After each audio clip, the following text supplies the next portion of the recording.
How do we divide integers? Madali lang yan. But before we start, make sure that you know how to divide whole numbers first. Sana matandain ka. To divide integers, don't forget these two basic rules. First, if the given integers are with same signs, divide the absolute value of the integers directly, then the sign of the result will be positive.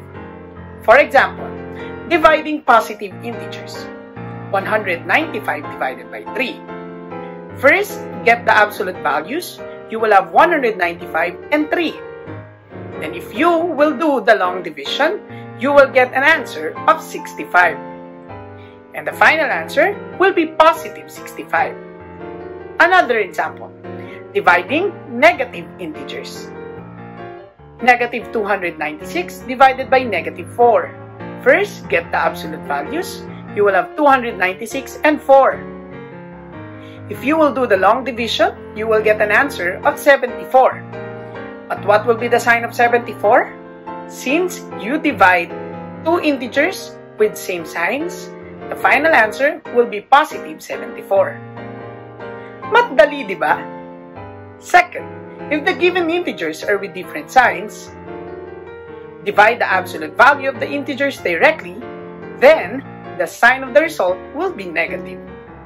For example, dividing positive and negative integers. 567 divided by negative 7. Get the absolute values, you will have 567 and 7. If you will do the long division, you will get an answer of 81. But what will be the sign of 81? Since we divided two integers with different signs, the final result will have a negative sign, and the answer will be negative 81. Madali rin, di ba? So now, how do we divide integers?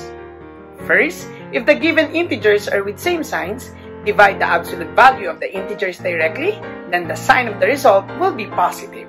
Second, if the given integers are with different signs, divide the absolute value of the integers directly, then the sign of the result will be negative.